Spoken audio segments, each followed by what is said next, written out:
میٹھو fact دیکھنے والے تمام دوستوں کو میں اپنے چینل پہ خوش آمدید کہتا ہوں۔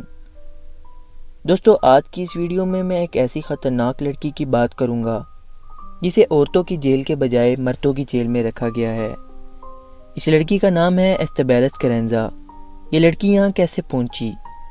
ویڈیو میں آگے بڑھنے سے پہلے نئے آنے والے دوستوں سے گزارش ہے کہ میرے چینل کو سبسکرائب کر کے بیل آئیکن پریس کر دیں تاکہ مزید ایسی انٹرسٹنگ ویڈیوز کے نوٹیفیکیشن آپ کو ملتے رہیں۔ تو چلتے ہیں ویڈیو کی جانب۔ دوستو، یہ لڑکی میکسیکو میں پیدا ہوئی۔ یہ پڑھائی میں بہت اچھی تھی۔ ایستبیلس کا تعلق ایک امیر گھرانے سے تھا۔ اپنی سکول کی تعلیم مکمل کرنے کے بعد اس کے والدین اسے یورپ لے گئے۔ یہ بہت سال اسپین اور جرمنی میں رہنے کے بعد آسٹریا میں شفٹ ہو گئے۔ ایستبیلس نے اپنی باقی تعلیم آسٹریا میں ہی مکمل کی۔ یہ ہمیشہ سے ہی اپنا بزنس کرنا چاہتی تھی، اس لیے اس نے ایک آئس کریم پارلر کھولنے کا فیصلہ کیا۔ 2008 میں اس کی ملاقات ایک ہولگر ہولز نامی ایک آدمی سے ہوئی۔ کچھ عرصے کے بعد ان دونوں نے شادی کر لی۔ شادی کے بعد کچھ سال تو بہت اچھے گزرے، لیکن پھر ان کی شادی شدہ زندگی خراب ہونے لگی۔ ایستبیلس کا ہسبینڈ اپنے زیادہ تر وقت گھر سے باہر ہی گزارتا تھا۔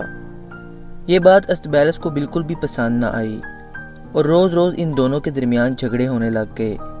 آخر تنگ آ کے ایستبیلس نے ہولگر سے ڈیورس لے لی۔ یہ اس انسان کے ساتھ اب رہنا ہی نہیں چاہتی تھی، لیکن طلاق کے باوجود بھی ہولگر ایستبیلس کے گھر سے نکلنے کو تیار نہ تھا۔ ہولگر ایستبیلس کو تنگ کرنا شروع ہو گیا۔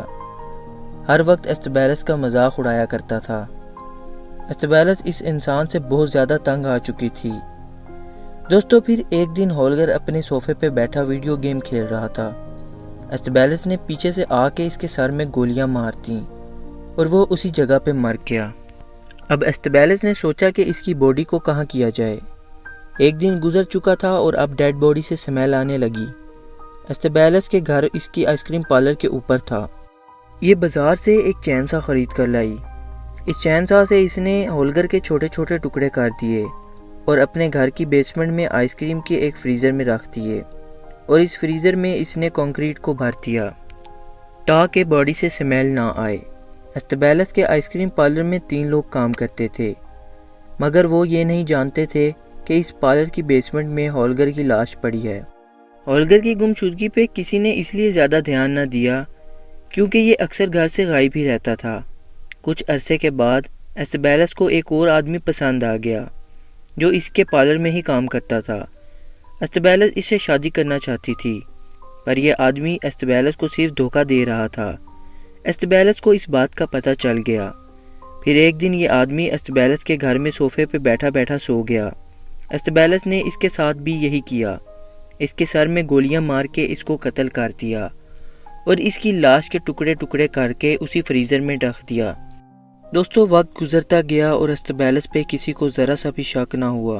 2011 میں ایستبیلس کو گرفتار کر لیا گیا تھا۔ ایستبیلس کے گھر کچھ مزدور کام کر رہے تھے۔ اس وقت ایستبیلس گھر پہ موجود نہ تھی۔ مزدور بیسمنٹ میں کام کر رہے تھے کہ انہیں بیسمنٹ سے تھوڑی سمیل محسوس ہوئی۔ جب انہوں نے اس فریزر کو کھولا تو انہیں ایک انسان کی ٹانگ نظر آئی۔ ان مزدوروں نے فوراً پولیس کو کال کر دی۔ ایستبیلس کو پتہ لگ چکا تھا کہ اس کا گناہ سامنے آ چکا ہے۔ یہ فوراً ٹرین کے ذریعے اٹلی بھاگ گئی اور کچھ دنوں کے بعد اسے اٹلی سے گرفتار کر لیا گیا تھا۔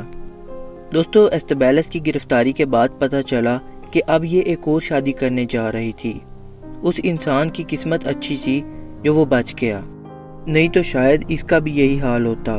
ایستبیلس کو عمر قید کی سزا سنا دی گئی تھی۔ آج یہ آسٹریا میں مردوں کی ایک جیل میں قید ہے اور اب اپنی ساری عمر یہیں گزارے گی۔